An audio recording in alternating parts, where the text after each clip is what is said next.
Assalamualaikum warahmatullahi wabarakatuh. Alhamdulillahirabbil alamin wa bihi nasta'inu ala umuri dunya waddin.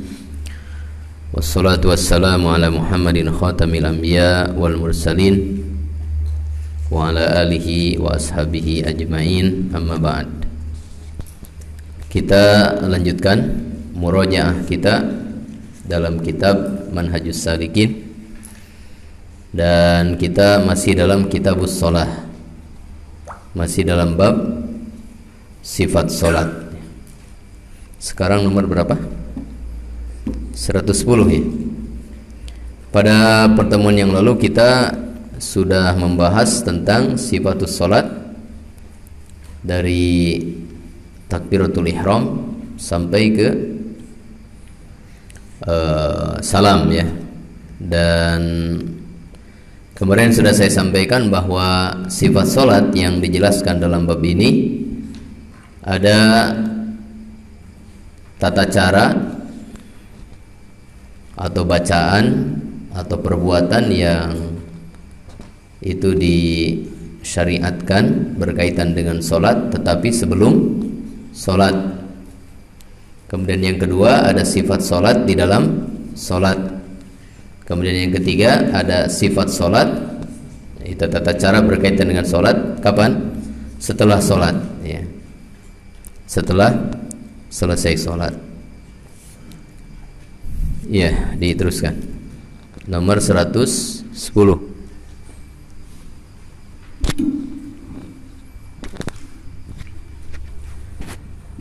Bismillahirrahmanirrahim. Qala muallif Asy-Syaikh Abdurrahman bin Nasir As-Sa'idi rahimahullahu taala, wal arkanul qauliyatu, dan rukun-rukun yang bentuknya perkataan, minal mazkurati, dari yang telah disebutkan, takbiratul ihrami, takbiratul ihram, wa qiraatul fatihati, dan membaca surat al-fatihah, ala ghairi ma'mumin, untuk selain makmum, wat tasyahhudul akhiru, tasyahud akhir, wassalamu, dan salam, wabaki, dan sisa, af'aliha, dari pekerjaan salat, arkanun fi'liyatun, adalah rukun fi'liyah, illa, kecuali at-tasyahhudal awwala, at-tasyahhud awal, fa innahu, maka itu, min wajibatis salati, dari kewajiban salat, wat takbirati, dan takbir-takbir, ghairu takbiratil ihrami, selain takbiratul ihram, wa qaula, dan bacaan subhana rabbiyal azimi, subhana rabbiyal azim, fir ruku'i, dalam ruku', wa subhana rabbiyal a'la, dan bacaan subhana rabbiyal a'la, marratan, satu kali, fis sujudi, dalam sujud, wa rabbighfirli, dan bacaan rabbighfirli, bainas sajdataini, antara dua sujud, marratan, satu kali, wa mazada, dan bacaan lebihnya, fahuwa masnunun, maka itu sunnah, wa qaula, dan bacaan sami Allahu liman hamidahu, bacaan sami Allahu liman hamidah, lil imami, untuk imam, wal munfaridi, dan al munfarid, wa rabbana lakal hamdu, bacaan rabbana lakal hamdu, lil kulli, untuk semuanya. Fahadhil wajibatu, maka ini semua kewajiban dalam salat, taskutu, gugur, bisahwi, dengan sebab lupa, wa yajburuha, dan menggantinya, sujuduhu sahwa, dengan sujud sahwi, sujuduhu, sujudnya, as-sahwa, sujud sahwi, wa kadza bil jahli, dan demikian juga dengan sebab tidak tahu, wal arkanu, dan rukun-rukun, la taskutu, tidak gugur, sahwan, dengan sebab lupa, wala jahlan, dan tidak tahu, wala amdan, dan juga dengan sebab sengaja, wal baqi, dan sisa dari pekerjaan salat, sunanu aqwalin, adalah sunnah baik berbentuk perkataan, wa af'alin, atau perbuatan, mukmilun lis salati, yang menyempurnakan salat, wa minal arkani, dan diantara rukun-rukun salat, at-tuma'ninatu, tumaninah, fi jami'i arkaniha, dalam seluruh rukun. Wa an Abi Hurairah, dan dari Abu Hurairah, anna nabiyya, bahwasanya Nabi sallallahu alaihi wasallam, qala, bersabda, idza kumta, apabila kamu mendirikan salat, idza kumta, apabila kamu mendirikan, ila salati, salat, fa asbigil wudu'a, maka sempurnakanlah wudu. Tsumastaqbilil kiblata, kemudian menghadaplah ke kiblat. fakabbiru, lalu bertakbirlah. Fakabbir, maka bertakbirlah. Tsumma qra, kemudian bacalah ma tayassara, apa yang mudah maka bersamamu minal Qur'ani, dari Al-Qur'an. Tsumma rka', kemudian rukuklah hatta tatma'inna raki'an, sehingga kamu tumaninah dalam ruku'. Tsumma rfa', kemudian bangkitlah hatta ta'tadila qa'iman, sehingga kamu tegak berdiri. Tsumma sujud, kemudian sujudlah hatta tatma'inna sajidan, sehingga kamu tumaninah dalam sujud. Tsumma rfa', kemudian bangkitlah hatta tatma'inna jalisan, sehingga kamu tumaninah dalam duduk. Tsumma sujud, kemudian sujudlah hatta tatma'inna sajidan, sehingga kamu tumaninah dalam sujud. Tsumma fa'al dzalika, kemudian lakukanlah hal itu fi sholatika, dalam salatmu, kulliha, seluruhnya. Muttafaqun alaih. Wa qala, dan Nabi bersabda, sallu, salatlah kalian, kama ra'aitumuni, sebagaimana kalian melihat aku usolli, salat. Muttafaqun alaih.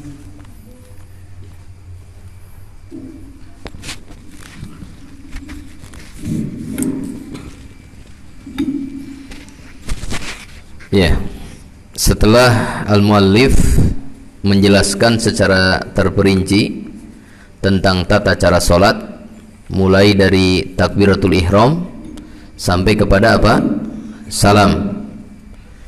Kemudian al-muallif menyimpulkan tentang hukum-hukumnya, bacaan dan perbuatan yang telah disebutkan secara terinci ini, maka hukumnya tidak sama, tidak semuanya sama, tetapi berbeda-beda. Maka di sini muallif kemudian menjelaskan tentang hukum-hukum bacaan dan perbuatan tersebut, ya. Yang pertama beliau sampaikan, ya, rukun. Ya, jadi bacaan dan perbuatan di dalam salat itu terbagi kepada 3 hukum, ya. Yang pertama rukun, yang kedua wajib, yang ketiga sunnah. Jadi tata cara sholat yang sudah disebutkan itu kemudian hukumnya terbagi kepada 3 hukum. Yang pertama apa? Rukun, yang kedua wajib, yang ketiga sunnah. Yang pertama beliau sampaikan adalah rukun. Dan rukun terbagi kepada 2 macam. Pertama, arkan qauliyah, yaitu rukun berupa bacaan. Rukun salat berupa bacaan. Kemudian yang kedua, arkan fi'liyah. Arkan fi'liyah, yaitu rukun berupa perbuatan. Rukun berupa perbuatan. Nah, yang menjadi rukun dari bacaan-bacaan sholat, maka beliau menyebutkan ada 4. Beliau menyebutkan ada 4 bacaan-bacaan sholat yang menjadi rukun di dalam sholat. Itu ada 4. Yang pertama apa? Takbiratul ihram. Takbiratul ihram, ya. Kemudian yang kedua, membaca surah Al-Fatihah. Membaca surah Al-Fatihah atas selain makmum. Jadi membaca Al-Fatihah ini rukun atas imam dan munfarid. Atas imam dan munfarid. Adapun makmum tidak menjadi rukun. Ini yang disebutkan oleh beliau di sini, ya. Karena dalam mazhab Imam Ahmad, ya, dalam mazhab Imam Ahmad, yang namanya makmum itu tidak wajib membaca surat Al-Fatihah kalau mendengar bacaan imam. Kalau tidak mendengar bacaan imam, seperti dalam sholat sir, zuhur, asar, atau rakaat ketiga dan keempat, maka itu apa? Wajib membaca makmum. Tapi kalau bacaannya terdengar yang jahar, maka makmum tidak wajib. Ini dalam pendapat Imam Ahmad. Kemudian rukun yang ketiga yang berupa bacaan adalah bacaan tasyahud akhir. Bacaan tasyahud akhir. Bacaan tasyahud itu dimulai dari ucapan kita at-tahiyyatu lillah. At-tahiyyatu lillah sampai bacaan dua kalimat syahadat. Sampai bacaan dua kalimat syahadat. Asyhadu an la ilaha illallah wahdahu la syarikalah wa asyhadu anna Muhammadan abduhu wa rasuluh. Sampai situ. Maka itu rukun, ya. Dalam tasyahud akhir. Itu rukun dalam salat. Kemudian rukun yang keempat, salam. Bacaan apa? Salam. Jadi di antara sekian banyak bacaan di dalam salat yang menjadi rukun hanya berapa? 4. Yang pertama takbiratul ihram, yang kedua surat Al-Fatihah. Bagi siapa ini? Imam dan munfarid. Imam dan munfarid. Adapun makmum gimana tadi? Kalau mendengar bacaan imam tidak wajib baca. Kalau tidak mendengar bacaan imam wajib baca. Itu dalam madhab Imam Ahmad. Adapun dalam madhab Imam Syafi'i mutlak wajib baca. Baik mendengar bacaan imam ataupun tidak mendengar bacaan imam. Kemudian yang ketiga apa? Tasyahud akhir. Dari mana? At-tahiyyatu lillah sampai dua kalimat syahadat. Kemudian yang keempat apa? Salam, ya, membaca salam di akhir salat. Kemudian yang kedua adalah rukun atau arkan fi'liyah. Rukun di dalam salat yang berupa apa? Perbuatan. Kalau tadi bacaan, sekarang berupa perbuatan. Di sini beliau katakan dan seluruh perbuatan di dalam salat itu adalah rukun kecuali. Kemudian beliau mengecualikan berapa? 7, ya. Berarti yang lainnya adalah rukun. Adapun yang dikecualikan ini menjadi wajib. Dan ada juga yang nanti itu masuknya kepada sunnah. Maka kita rinci, ya. Kita rinci sekarang. Arkan fi'liyah, ya, rukun berupa apa? Perbuatan. Ya, rukun berupa perbuatan. Ya. Yang pertama berdiri, ya, al-qiyam. Itu nomor 75. Fa idza qama ila shalat, qama, berdiri. Ini rukun yang pertama. Kemudian rukun yang kedua yang berupa perbuatan ya adalah ruku. Ruku, ya.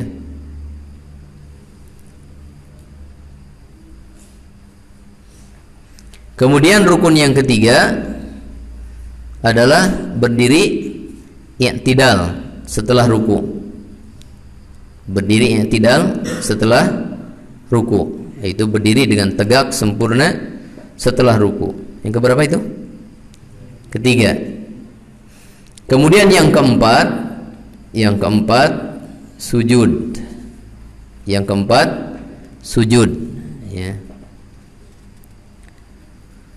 Kemudian yang kelima duduk di antara dua sujud. Duduk di antara dua sujud.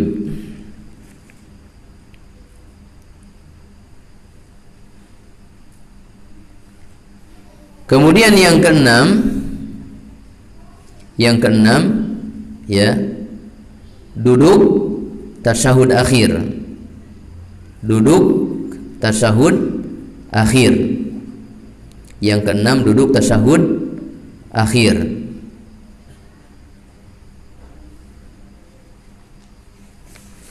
Kemudian yang ketujuh tumakninah dalam seluruh perbuatan salat. Itu tumakninah dalam seluruh perbuatan rukun salat. tumakninah dalam seluruh perbuatan rukun salat. Berapa semuanya? 7. Tadi rukun bacaan berapa? 4. Jadi berapa? 11. Tapi kalau dirinci jadi banyak. Kalau dirinci jadi banyak. Itu tumakninah. Tumakninah dalam berdiri, tumakninah dalam ruku, tumakninah dalam i'tidal, tumakninah dalam sujud, tumakninah di dalam apa? Duduk di antara dua sujud. Tuh sudah 5 kalau dirinci tumakninahnya. Jadi berapa semuanya? 19 ya kalau dirinci semuanya ya. Nah, itu rukun-rukun di dalam sholat, semuanya 12. Semuanya 12 ya. Kemudian setelah itu beliau menjelaskan tentang hukum yang kedua, yaitu apa? Al-wajibat. Kewajiban-kewajiban di dalam sholat. Kalau tadi rukun-rukun, sekarang kewajiban-kewajiban di dalam sholat. Maka di sini beliau menyebutkan ada 7 kewajiban di dalam sholat.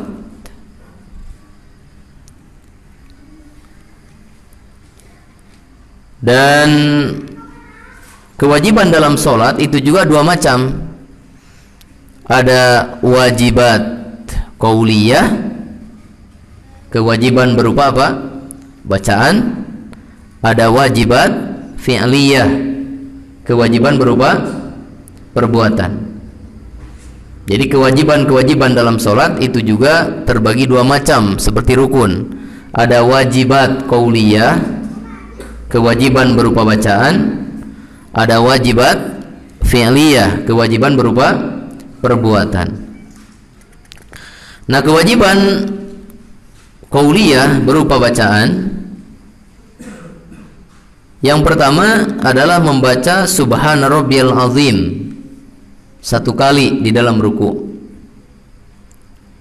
Subhana rabbiyal azim 1 kali di dalam ruku. Yang pertama. Yang kedua kita urutkan ya. Bacaan sami'allahu liman hamidah. Sami'allahu liman hamidah. Ya, yang kedua ini dulu, takbir dulu ya. Takbir intikal. Takbir intikal ya. Takbir intikal ya. Atau takbir intikal yang pertama ya. Karena ini kan dari berdiri menuju mana? Rukunya. Ya, diganti ya. Nomor pertama apa? Takbir intikal ya. Takbir intikal itu hukumnya wajib dalam madhab Hanabilah ya. Paham takbir intikal? Ketika pindah dari satu rukun ke rukun berikutnya, dari berdiri ke ruku ya. Dari berdiri ke sujud, dari sujud ke duduk, dari duduk ke sujud, dari sujud ke bangkit ya. Di situ diiringi dengan takbir dan disebut dengan takbir apa? Intikal, artinya pindah. Intikal itu pindah dari satu rukun ke rukun yang lainnya. Kemudian kewajiban yang kedua yang berupa bacaan tadi apa? Subhana rabbiyal azim. Subhana rabbiyal azim ya. Subhana rabbiyal azim. Kemudian kewajiban yang keberapa? Ketiga, yaitu membaca sami'allahu liman hamidah ketika bangkit dari ruku. Tetapi kewajiban ini khusus bagi siapa? Imam dan munfarid ya. Bacaan sami'allahu liman hamidah ini wajib bagi imam dan munfarid, adapun makmum tidak. Ini yang keberapa? Ketiga. Kemudian yang keempat, bacaan Rabbana lakal hamdu. Rabbana lakal hamdu, ya, setelah apa? Berdiri. Nah, kalau ini wajib untuk seluruhnya. Untuk imam, untuk munfarid, juga untuk makmum. Jadi bacaan Rabbana lakal hamdu ini wajib baik untuk imam atau munfarid maupun makmum. Hanya kalau makmum bacanya kapan ini? Ketika bangkit, ya. Ketika bangkit dari ruku menuju berdiri, di situ dia membacanya. Adapun yang lain setelah berdiri. Karena ketika bangkit membaca Sami Allahu liman hamidah. Kemudian yang keberapa sekarang? Yang kelima, ya. Bacaan Subhana Rabbiyal A'la. Subhana Rabbiyal A'la satu kali di dalam sujud. Subhana Rabbiyal A'la satu kali di dalam sujud. Kemudian kewajiban berupa bacaan, ya, kewajiban berupa bacaan yang keberapa nih? Keenam, ya. Rabbig firli, bacaan Rabbig firli satu kali, ya, yaitu ketika duduk di antara dua sujud. Ketika duduk di antara dua sujud, ya. Kemudian yang ketujuh, ya,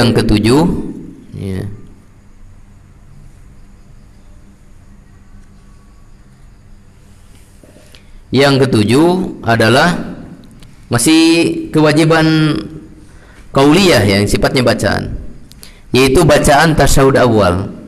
Bacaan tasyahud awal, ya. Dari mana mulainya? At-tahiyatu lillah, dan akhirnya dua kalimat syahadat. Nah, itu hukumnya wajib, tapi bukan rukun, ya. Ya, semuanya ada berapa tadi? 7, ya. Kemudian kewajiban berupa perbuatan. Kewajiban berupa perbuatan. Di sini beliau hanya menyebutkan satu saja, ya. Kewajiban berupa perbuatan, yaitu duduk tasyahud awal. Duduk tasyahud awal.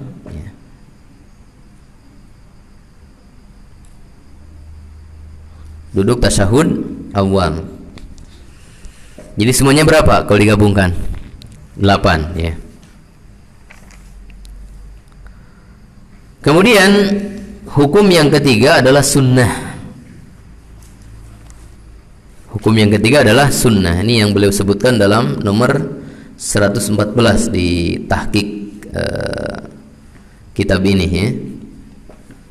Wal baqi sunanu aqwalin wa alin mukammilun lis-sholati, ya.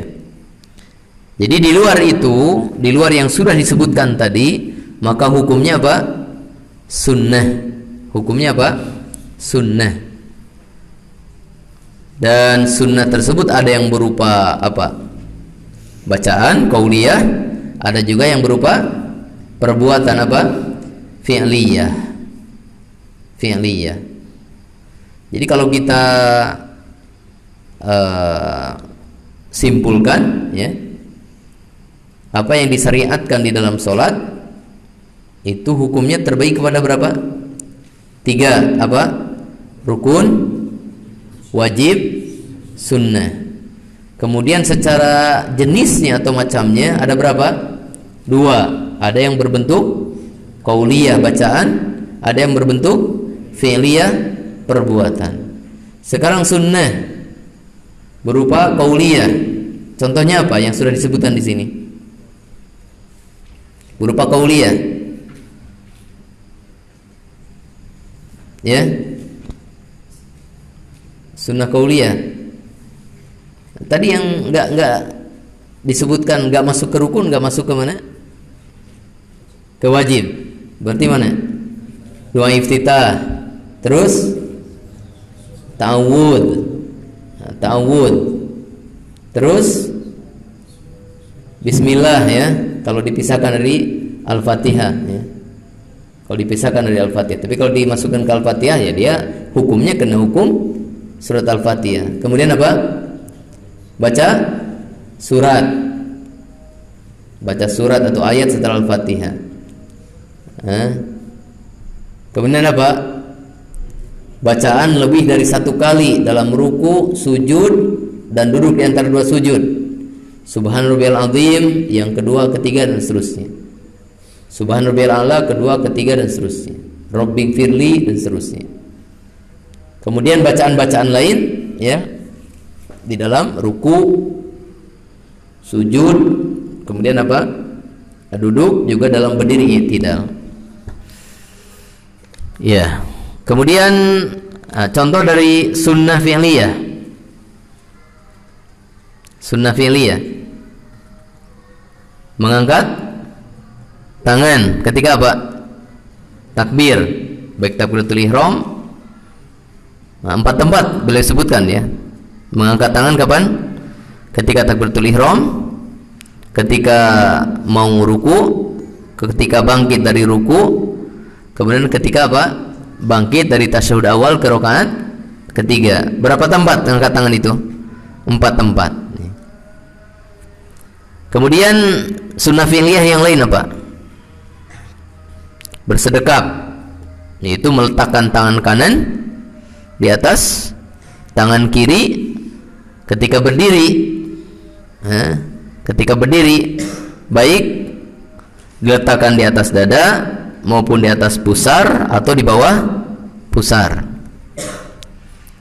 dan seterusnya. Nah, kalau ditanya hukum sholawat apa? Sholawat kepada Nabi di tasyahud akhir dalam kitab ini hukumnya apa? Sunnah ya.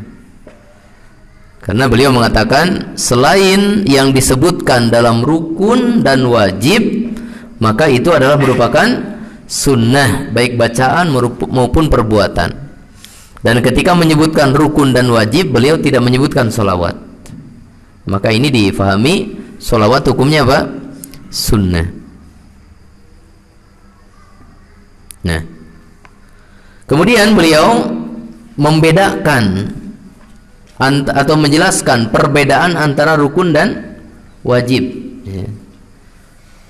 Beliau menjelaskan perbedaan antara rukun dan wajib. Apa perbedaannya? Ya, perbedaannya bahwa yang namanya perkara yang wajib dalam sholat, perkara yang wajib dalam sholat baik bacaan maupun perbuatan, itu gugur dengan sebab lupa atau dengan sebab tidak tahu. Maka kewajibannya gugur dan diganti dengan apa? Sujud sahwi. Jadi lupa membaca takbir intikal ya, ketika pindah dari satu rukun ke rukun berikutnya lupa baca takbir, maka gugur kewajiban tersebut. Artinya nggak usah diulang lagi, sudah, itu sudah gugur. Tapi nanti diganti dengan apa? Sujud sahwi. Lupa tasawuf awal, lupa duduknya, juga lupa bacaannya, sepaket gitu ya. Maka setelah kita bangkit ke rakaat ketiga ya, dan kita meninggalkan tasawuf awal dengan sebab lupa, maka gugur. Artinya kita tidak perlu duduk lagi, sudah lanjutkan sholatnya. Kewajiban yang tadi gugur dengan sebab apa? Lupa. Tapi nanti diganti dengan apa? Sujud sahwi. Nah, adapun rukun, maka yang namanya rukun itu tidak gugur baik dengan sebab lupa atau dengan sebab tidak tahu, apalagi dengan sebab sengaja. Maka tidak gugur. Artinya apa? Bahwa rukun kalau tertinggal dengan sebab lupa atau tidak tahu, maka dia harus mengadakan kembali rukun tersebut. harus mengadakan kembali rukun tersebut. Umpamanya begini ya, ini sujud yang pertama, setelah itu langsung dia bangkit ke rakaat berikutnya. Dia merasa itu sujud yang keberapa? Kedua. Lupa kalau itu sujud yang pertama. Dia berdiri ke rakaat berikutnya. Paham ini? Nah, maka di sini duduk di antara dua sujud dan sujud yang kedua tidak gugur dengan sebab lupa. Artinya dia harus mengerjakan. Maka apa? Ya, antara dia duduk kembali atau kembali ke sujud. Tapi tadi yang tertinggal bukan sujud pertama tapi duduk ya. Berarti dia setelah berdiri, ketika dia ingat duduk, turun duduk di antara dua sujud. Setelah itu dia apa? Sujud, kemudian melanjutkan rakaat berikutnya. Atau dia menjadikan rakaat tersebut pengganti rakaat yang tadi, sehingga dia menambah apa? Rakaat nantinya. Dia menambah rakaat nantinya. Ya, dan nanti dijelaskan dalam bab sujud sahwi juga dia harus sujud sahwi. Jadi perbedaannya ya, kalau perkara yang wajib tertinggal dengan sebab lupa atau tidak tahu, maka apa?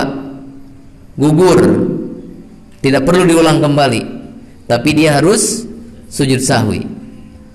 Adapun rukun maka harus diulang kembali, harus diadakan kembali, dan juga harus sujud sahwi. Nah, kemudian antara rukun dan kewajiban juga ada persamaannya. Persamaannya adalah satu, hukumnya sama-sama wajib. Rukun hukumnya wajib. Kemudian kewajiban juga hukumnya apa? Wajib ya, namanya juga kewajiban. Ya, hukumnya wajib. Sama-sama wajib hukumnya. Persamaan yang kedua, bahwa baik rukun maupun apa? Kewajiban, kalau ditinggalkan dengan sengaja maka batal salatnya.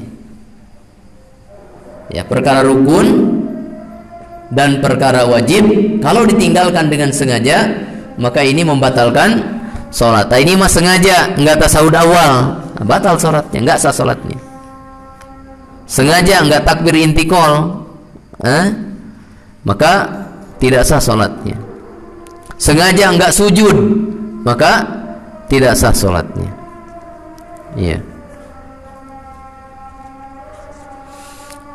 Lanjutkan.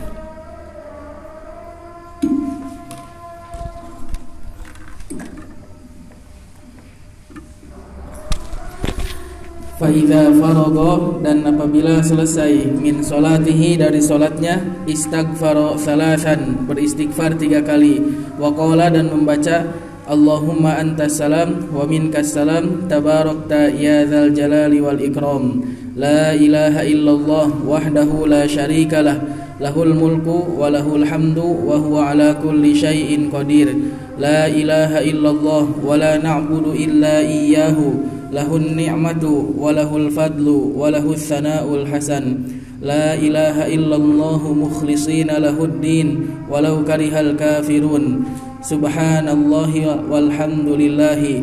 Kemudian membaca subhanallah walhamdulillah wallahu akbar salasan wa salasina, 33 kali.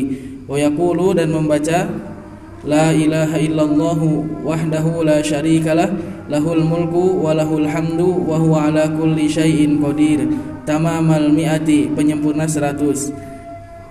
War rawatibu, dan solat-solat sunnah rawatib, al muakkadatu, yang ditekankan, at-tabi'atu, yang mengikuti, lil maktubati, solat-solat fardu, ashrun, ada 10 rakaat, wahia yaitu al-madhkuratu, yang telah disebutkan, fi hadisi Ibni Umar, dalam hadis Ibnu Umar radhiyallahu anhuma, qala, beliau berkata, hafiztu, aku menjaga, an Rasulillahi, dari Rasulullah sallallahu alaihi wasallam, 10 rakaatin, 10 rakaat, Rakaataini, 2 rakaat qabla zuhri, sebelum zuhur. Wa rakaataini, dan 2 rakaat ba'daha, setelahnya. Wa rakaataini, dan 2 rakaat ba'dal maghribi, setelah maghrib, fil baitihi, di rumahnya. Wa rakaataini, dan 2 rakaat ba'dal isya'i, setelah isya, fi baitihi, di rumahnya.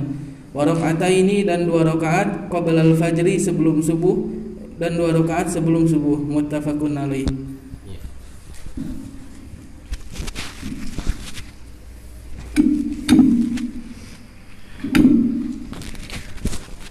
Ya, selanjutnya al-muallif rahimahullah menyebutkan sifat atau tata cara yang disunnahkan setelah selesai salat, yaitu bacaan-bacaan dan perbuatan-perbuatan yang disyariatkan atau disunnahkan setelah selesai salat. Nah, di sini beliau menyebutkan dua, ya, menyebutkan dua perkara. Yang pertama adalah adzikru, berzikir. Kemudian belum merinci, ada istighfar, ada bacaan Allahumma antas salam, ada bacaan la ilaha illallah, kemudian bertasbih, tahmid, dan seterusnya. Ya, maka ini disunnahkan setelah selesai salat, ya.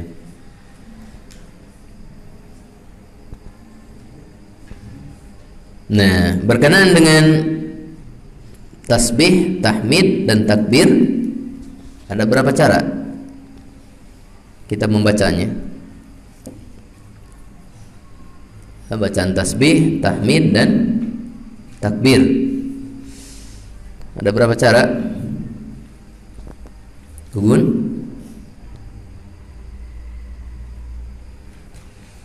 Ya, ada 4 cara, ya. Ada 4 cara. Yang pertama, bertasbih 33 kali, lalu tahmid 33 kali, lalu takbir 33 kali.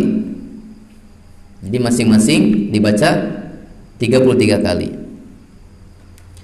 Kemudian terakhir membaca la ilaha illallah wahdahu la syarikalah, lahul mulku wa lahul hamdu wa huwa ala kulli syai'in qadir, 1 kali. Nah, jadi berapa jumlahnya? 100. Tasbih 33, tahmid 33, takbir 33. Jadi berapa semuanya? 99. Kemudian la ilaha illallah wahdahu la syarikalah, lahul mulku wa lahul hamdu wa huwa ala kulli syai'in qadir, 1 kali, sehingga menjadi 100. Cara yang kedua, tasbih 33 kali,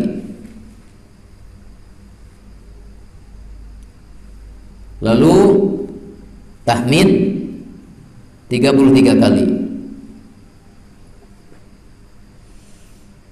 lalu takbir 34 kali. Takbirnya berapa? 34 kali. Jadi berapa semuanya?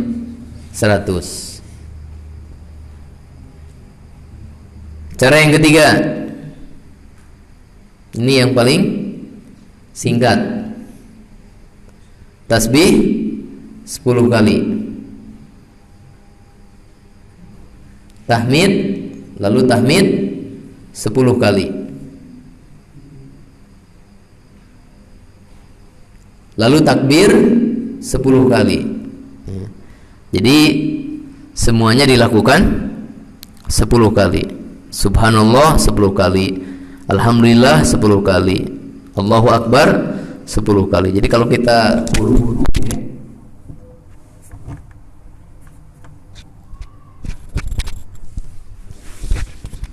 kita buru-buru, misalkan karena dalam perjalanan, ya, baca yang singkat ini bisa, ada solusinya. Nah, cuma 10 kali. Kemudian cara yang keempat, digabung dengan ditambahi la ilaha illallah, yaitu subhanallah walhamdulillah wala ilaha illallah, wallahu akbar. Berapa itu semuanya? Berapa? 4 ya. Subhanallah, walhamdulillah, wala ilaha illallah, wallahu akbar. 4 ya. Dan dibaca 25 kali. Dibaca berapa kali? 25 kali. 25 kali 4 jadi berapa? 100. Ya.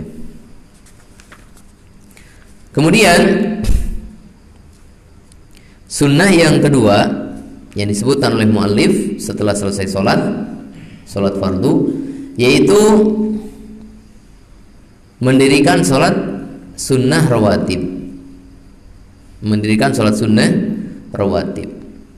Tetapi salat sunnah rawatib ini ya, ada yang setelah salat fardu, ada juga yang sebelum salat fardu. Maka salat sunnah rawatib ini bisa dimasukkan ke sebagiannya ke sifat sebelum salat fardu, dan bisa sebagiannya dimasukkan ke sifat setelah salat fardu. Karena salat sunnah rawatib ada yang qobliyah sebelum, ada juga yang ba'diyah. Dan di sini beliau menyampaikan salat sunnah rawatib ada yang muakkadah. Maka dipahami dari situ salat sunnah rawatib ada 2. Ada yang muakkadah, ada yang ghairu muakkadah. Jadi salat sunnah rawatib, yaitu yang mengiringi salat fardu, hukumnya ada 2. Ada yang muakkadah, ada yang ghairu muakkadah. Nah, yang muakkadah ini yang ditekankan supaya dikerjakan secara terus-menerus, secara dawam ya. Ini yang muakkadah. Jadi yang muakkadah ini disunnahkan untuk dijaga terus-menerus, dilaksanakan, tidak ditinggalkan, kecuali dalam safar. Kalau dalam safar Nabi tidak melakukan, kecuali qobliyah subuh saja. Nah, adapun yang ghairu muakkadah, yang tidak ditekankan, salat sunnah tapi tidak dikuatkan. Nah, kalau ini kadang dikerjakan, kadang tidak dikerjakan. Tapi kalaupun mau dikerjakan terus-menerus ya silakan, boleh, karena hukumnya apa? Sunnah. Jadi beda dalam penekanan. Kalau yang muakkadah ditekankan supaya terus-menerus dikerjakan. Kalau yang ghairu muakkadah tidak ditekankan untuk dikerjakan terus-menerus. Paham ini? Ya. Nah, yang muakkadah disebutkan di sini ada 10 rakaat dalam hadis Ibnu Umar. Dalam hadis Ibnu Umar ada berapa? 10 rakaat. Tetapi dalam hadis Ummu Habibah dan hadis Aisyah ada berapa? 12 rakaat. Ya. Ada 12 rakaat. Jadi mau yang 10, mau yang 12 ya silahkan. Cuma yang 12 lebih utama ya. Yang 10 2 rakaat sebelum zuhur, 2 ya. Kemudian 2 rakaat setelah zuhur, jadi berapa? 4. Kemudian 2 rakaat setelah maghrib, 2 rakaat setelah maghrib. Kemudian 2 rakaat setelah isya, 2 rakaat setelah isya. Jadi berapa? 8. Kemudian 2 rakaat sebelum subuh, 2 rakaat sebelum subuh. Jadi berapa? 10. Nah, adapun yang 12, maka yang qobliyah zuhurnya 4 rakaat. Ya, tinggal nambah 2 rakaat yang qobliyah zuhur. Qobliyah zuhur. Adapun yang ghairu muakkadah, itu hanya 3 waktu. Kalau tadi 5 waktu ya, qabla zuhur, ba'da zuhur, ba'da maghrib, ba'da isya, qabla subuh, 5 waktu. Ini yang muakkadah. Adapun yang ghairu muakkadah itu 3 waktu. 3 waktu. Kapan? Qabla asar, qabliyah asar, terus qabliyah maghrib, terus qabliyah isya. Ini yang ghairu muakkadah. Tersisa berapa waktu? 2 waktu. Kapan? Ba'da asar dengan ba'da subuh. Nah, kalau ini tidak boleh ya. Ini dilarang. Ba'diyah asar dengan ba'diyah subuh ini tidak ada. Bahkan itu dilarang.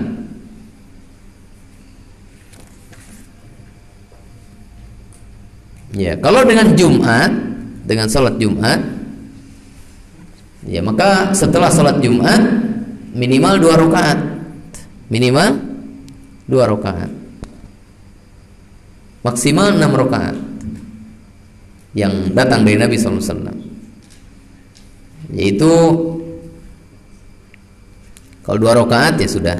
Kalau 4 rakaat itu dikerjakan setelah sholat Jumat, 2 rakaat, kemudian 2 rakaat.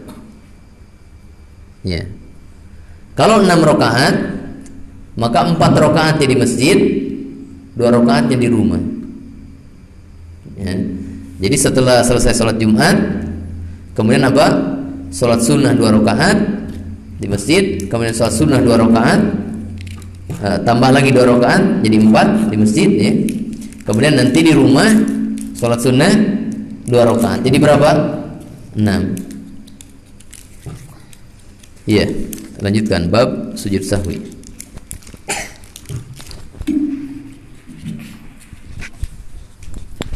Babu sujudi sahwi, bab tentang sujud sahwi, wa tilawati dan sujud tilawah, wa syukri dan sujud syukur. Wa huwa dan sujud sahwi masyru'un, hukumnya wajib. Idza apabila zadal insanu, seseorang menambah fi sholatin, dalam salat, ruku'an ruku', au sujudan atau sujud, au qiyaman atau berdiri, au qu'udan atau duduk, sahwan karena lupa, au naqasa atau dia mengurangi, syai'an sesuatu, minal mazkurati dari yang telah disebutkan, atabihi maka dia melakukannya, wasajada dan bersujud, lisahwi sujud sahwi, au taraka wajiban atau meninggalkan yang wajib, min wajibatiha di antara kewajiban salat, sahwan karena lupa, au syakka atau ragu, fi ziyadatin apakah dia menambah, au nuksanin atau mengurangi. Wa qad sabata dan telah sahih annahu bahwasanya Nabi sallallahu alaihi wasallam qoma berdiri anit tasyahudil awwali dari tasyahud awal, fasajada lalu beliau sujud sahwi, wasallama dan Nabi mengucapkan salam, min rakaataini dari 2 rakaat, minaz zuhri dari zuhur, awil asri atau asar, tsumma dzakkaruhu kemudian sahabat mengingatkannya, fatammama kemudian sahabat mengingatkan Nabi, fatammama maka Nabi menyempurnakan, wasajada dan sujud lisahwi sujud sahwi, wasallat zuhra dan Nabi salat zuhur, khamsan 5 rakaat, faqila lahu lalu Nabi ditanya, azidatis salatu apakah ditambah salatnya, faqala maka Nabi menjawab, wa madzaka kenapa, qalu para sahabat menjawab, shallaita khamsan engkau salat 5 rakaat,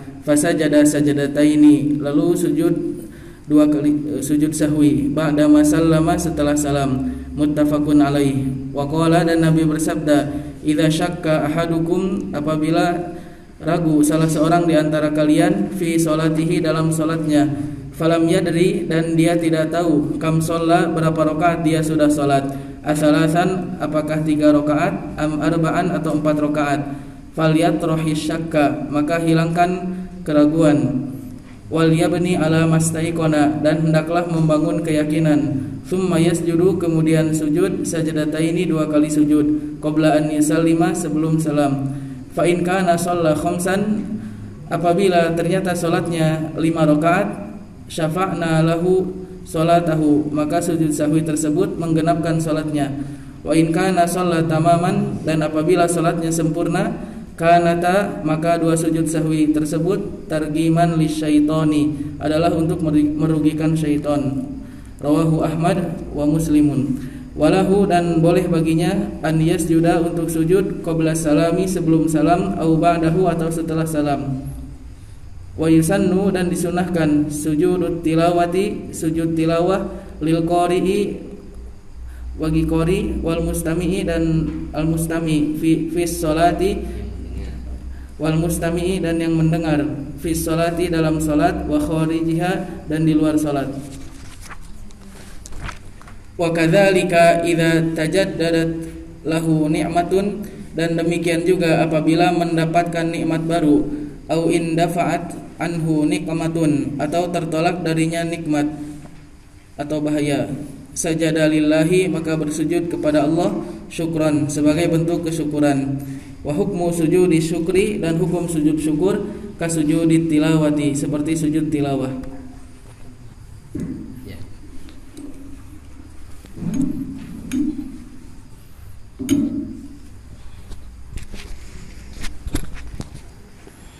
Bab sifat salat sudah selesai.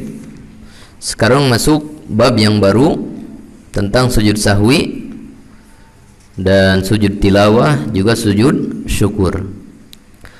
Maka di sini muallif menyebutkan kepada kita tentang sujud-sujud yang disyariatkan selain sujud di dalam salat. Sujud-sujud yang disyariatkan selain sujud di dalam salat. Dan beliau menyebutkan ada 3 sujud, ya. Ada 3 sujud. Yang pertama sujud sahwi. Yang kedua sujud tilawah. Yang ketiga sujud syukur. Yang pertama sujud sahwi. Maka di sini muallif menjelaskan kapan sujud sahwi disyariatkan. Sujud sahwi disyariatkan apabila kita mengalami 2 keadaan. Apabila kita mengalami salah satu di antara 2 keadaan di dalam salat, ya. Yang pertama, keadaan yang pertama adalah keadaan lupa. Apabila kita mengalami keadaan lupa, mengalami lupa di dalam salat. Keadaan yang kedua apabila kita mengalami keadaan ragu. Apabila kita mengalami keadaan ragu. Maka apabila kita mengalami lupa dalam salat atau mengalami ragu di dalam salat, dan ini berkaitan dengan rukun dan wajib dalam salat, maka di situ kita disyariatkan sujud sahwi. Dengan sebab lupa bisa jadi kita menambah dalam salat. Seperti Nabi SAW pernah salat zuhur 5 rakaat dengan sebab apa? Lupa.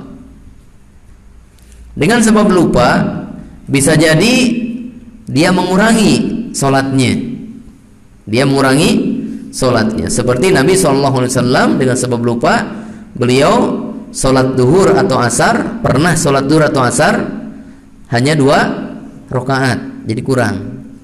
Juga beliau dengan sebab lupa pernah tidak tasyahud awal, jadi ada yang kurang. Dengan sebab lupa, ya. Jadi dengan sebab keadaan lupa bisa jadi dia nambah rukun atau wajib, bisa jadi dia mengurangi rukun atau wajib. Kemudian keadaan apa? Ragu. Adapun keadaan ragu bisa jadi 3 kalau ragu, ya. Bisa jadi apa? Bertambah, menambahi. Dia ragu ini ketiga atau keempat. dia pilih 3 aja, padahal itu keempat. Jadi sholatnya gimana? Nambah jadi 5 rakaat. Bisa jadi dengan sebab ragu dia mengurangi, ini ketiga atau keempat? Ini keempat. Terus salam, ternyata itu ketiga, kurang. Bisa jadi dengan sebab ragu, dalam keadaan ragu pas sholatnya, ragu ini ketiga atau keempat, dia pilih ketiga, sholat sendirian misalkan ya. Maka selesai sholat temennya nggak ada yang protes. Berarti benar pilihan dia tadi. Mau ragu mengakibatkan bertambah, atau ragu mengakibatkan berkurang, atau ragu masih tetap tepat ya, maka semuanya disyariatkan sujud sahwi. Sujud sahwi ya. Sehingga disebutkan dalam dalil sujud sahwi yang terakhir, fa in kana shalla khamsan, kalau dengan sebab ragu dia salatnya 5 rakaat, syafa'na lahu salatahu, maka sujud sahwi itu menggenapkan salatnya menjadi 4. Walaupun dia salatnya 5 rakaat, tapi dengan sujud sahwi maka hukumnya menjadi genap 4 rakaat. Wa in kana shalla tamaman, ini dengan sebab ragu atau dalam keadaan ragu kemudian dia memilih, tapi ternyata tamaman. Tamaman? Tepat, betul dia 4 rakaat, tapi sebelumnya dia ragu untuk menentukan itu 3 atau 4. Ternyata yang dia pilih benar, tetap sujud sahwi.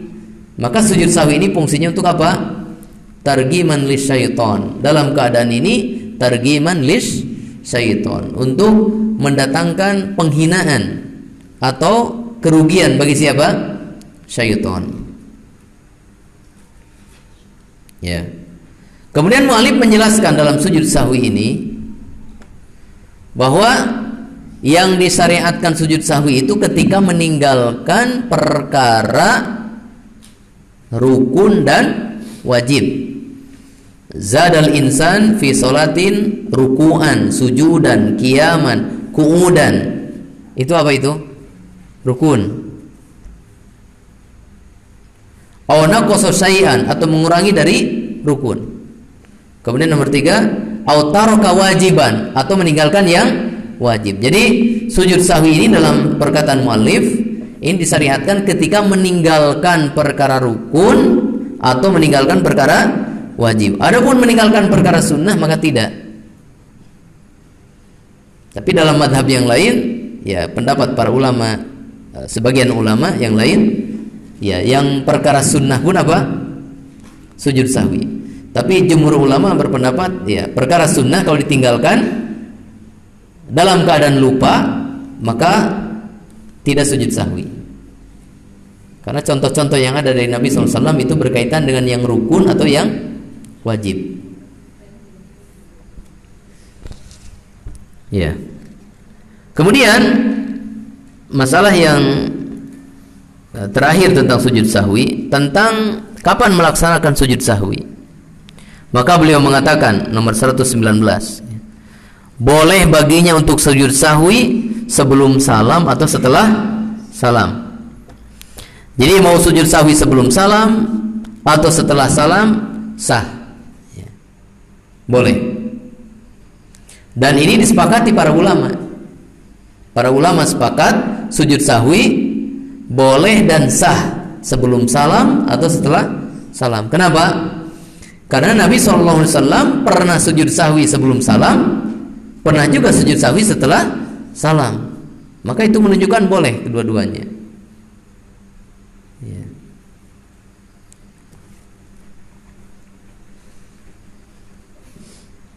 Ya. Yang terjadi perbedaan pendapat antara para ulama adalah mana yang lebih utama, sebelum salam atau setelah salam. Tapi itu permasalahannya cukup panjang. Ya.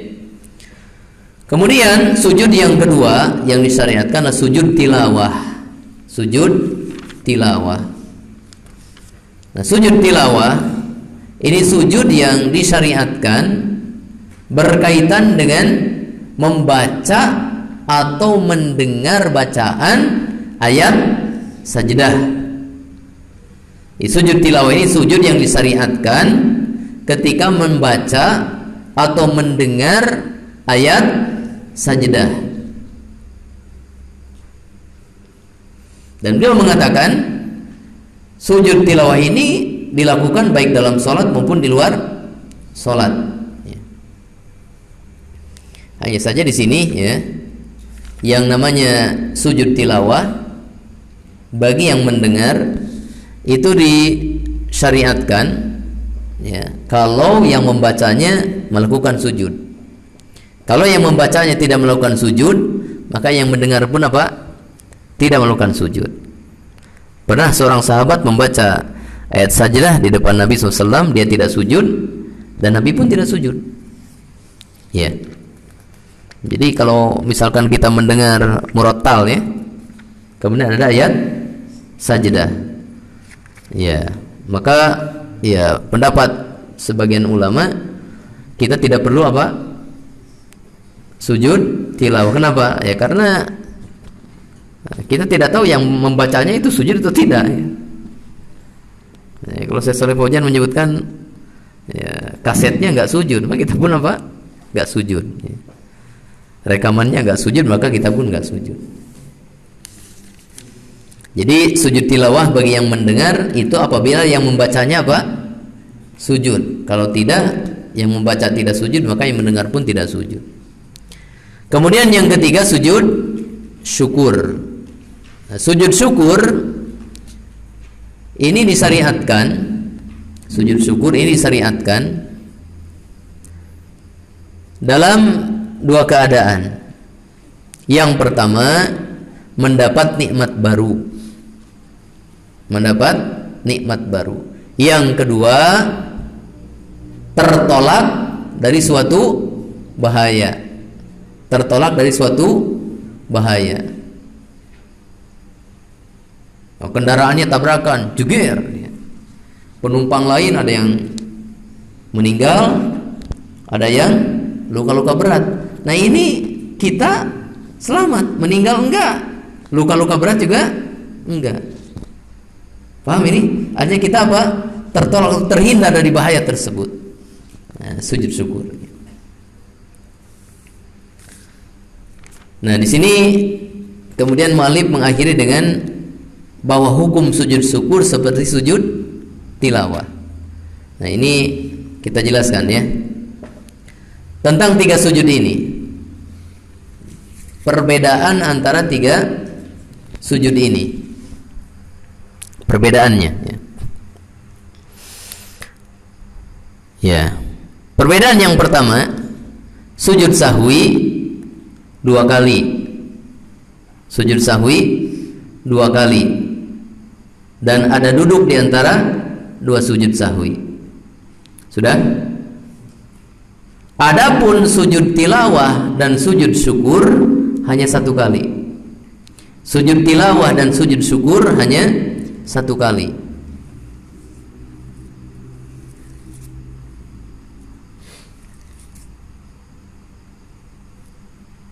Ya.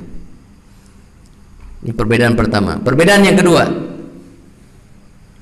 sujud sahwi itu adanya hanya di dalam sholat. Sujud sahwi itu hanya di dalam sholat, karena dia berkaitan dengan sholat.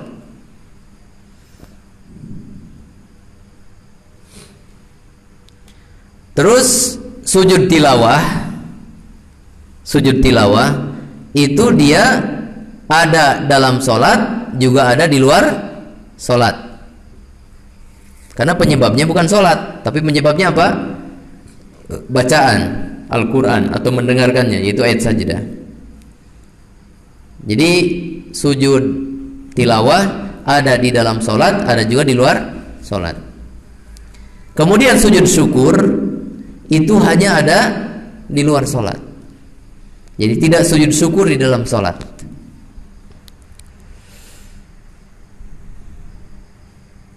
Nah, sudah? Yang di dalam sholat saja sujud apa? Sahwi.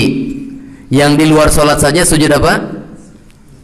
Yang di luar sholat saja Sujud apa? Syukur. Yang ada di dalam sholat dan di luar sholat, sujud tilawah. Perbedaannya ya. Kemudian persamaannya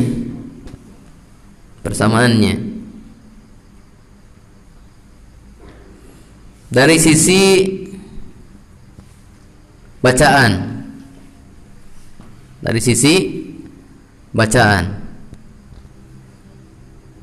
ya, sujud sahwi, sujud tilawah, sujud syukur, bacaannya sama seperti bacaan di dalam sujud sholat,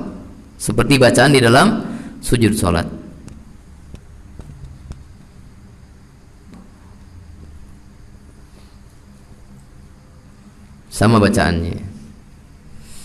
Hanya saja ada satu riwayat berkaitan dengan sujud tilawah, ada hadis yang meriwayatkan bacaan yang lain, yaitu apa?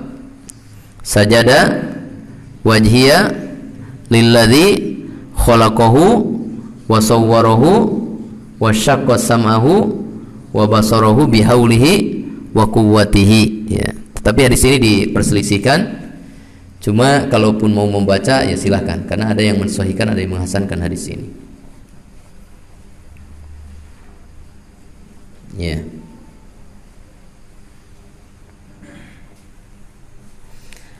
Terus hukum sujud-sujud ini apa? Ya, ini sujud sahwi hukumnya diperdebatkan. Kalau dalam madzhab Hanabilah hukumnya wajib. Kalau dalam madhab jumhur sunnah. Kemudian sujud tilawah menurut jumhur sunnah, dan sebagian ulama berpendapat wajib dan sujud tilawah. Adapun sujud syukur yaitu sunnah. Wallahu alam, saya tidak tahu yang mengatakan wajib. Ya, di sujud syukur ini hukumnya apa? Sunnah.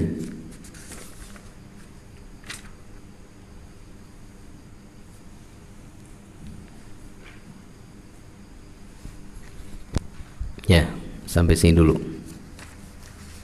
Kita lanjutkan besok malam.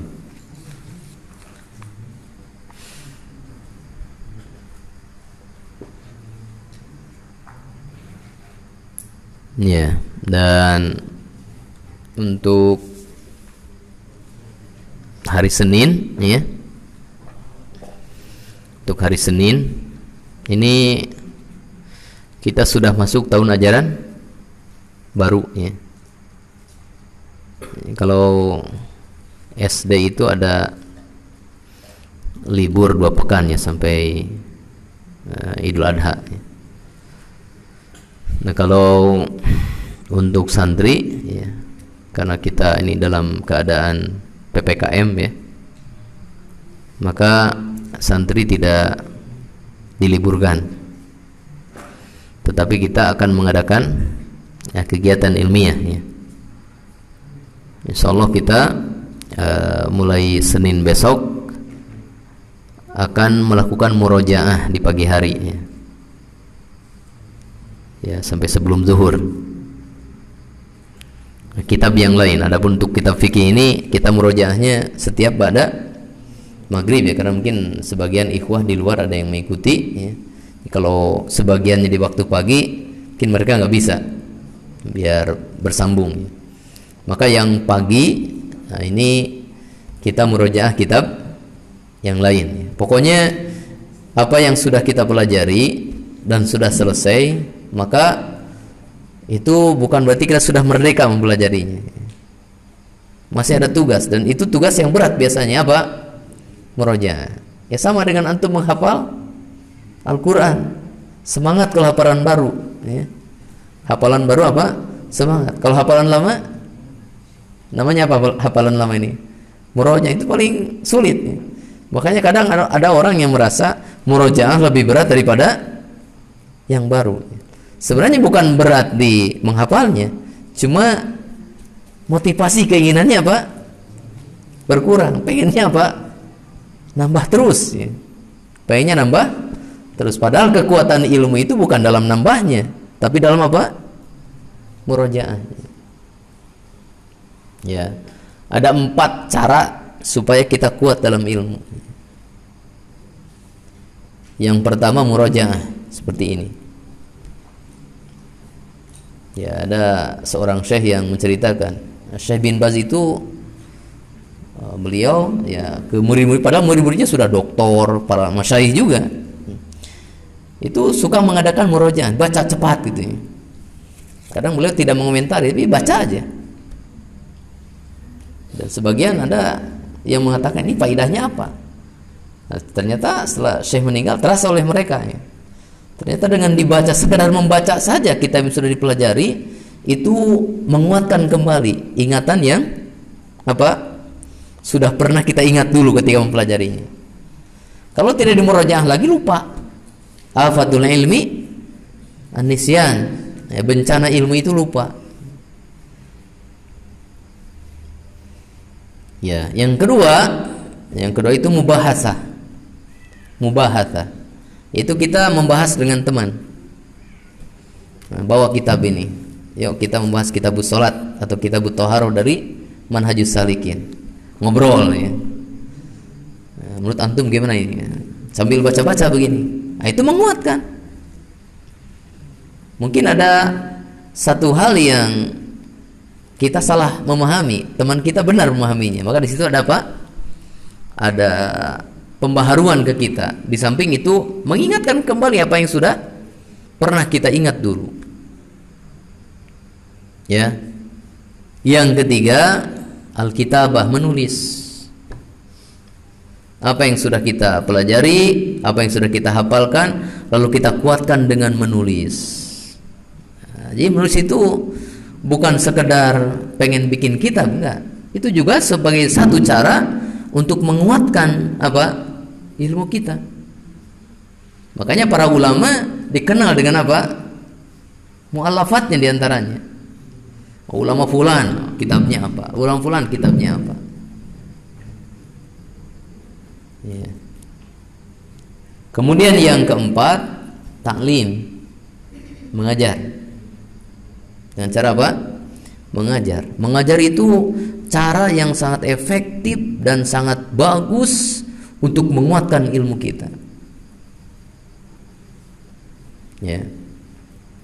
Saya sudah berapa kali mengajarkan kitab ini, ya, sampai selesai. Tapi ya lupa lagi gitu.